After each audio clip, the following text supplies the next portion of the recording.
हमारे विश्वास को भगवान शंकर ने पुष्ट किया। जब मैं 13 वर्ष का था तो शाम के माताजी से केवल बताया, पिताजी से तो हिम्मत नहीं थी क्योंकि बहुत कठोर स्वभाव के थे, तो उनसे डर लगता था बात करने में। माताजी से कहा कि माताजी हम कल बाबा जी बन जाएंगे। बाबा जी उन्होंने विनोद समझा, हमारी बात बन गई क्योंकि उन्होंने विनोद समझा। अगर सीरियस समझती तो रो देती या कुछ हमको आदेश करती, और उन्होंने विनोद समझा तो ध्यान ही नहीं दिया। भगवान ने हमारी बात बना दी। सब सो रहे थे, उठे, पिताजी को मानसिक प्रणाम किया, सैया पर थे, माताजी को प्रणाम किया, भाई बहनों को, और एक छोटी सी गीता, चटाई और वो एक लोटा, क्योंकि गायत्री यज्ञोपवीत हो जाता है ना, तो गायत्री के लिए उतना लेकर बस वो घर से भागे। पैजामा कुर्ता या ऐसा पैंट शर्ट, आधा हाफ पैंट या शर्ट या पैजामा कुर्ता क्या था मुझे ध्यान नहीं है उस समय, मतलब गृहस्थी वेश में ही भागे। और चलने के बाद थक गए तो एक शंकर जी का मंदिर आता है नंदेश्वर, सरसौल ब्लॉक में नंदेश्वर महादेव, वहां जंगल में जाकर के रुके। अब जब 12 बजे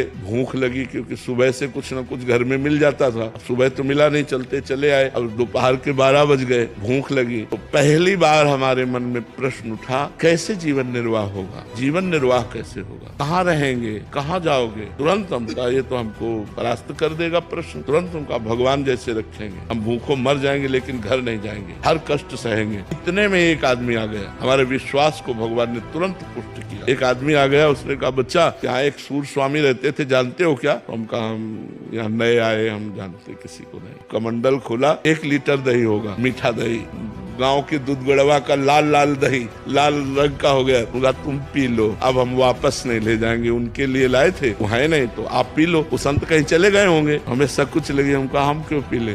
बोले नहीं पी लो, महादेव जी की ऐसी इच्छा है। उसी लोटे में डाल के 3-4 लोटा निकला, छोटा लोटा था। जब वो गए तो 1 लीटर दही में खूब छक गए ना, और जो ही गए सो शंकर जी के ऐसे पिंडी को पकड़ के खूब रोए। हमें विश्वास हो गया कि हमारे जीवन का आप पार करेंगे, आप स्वीकार करें।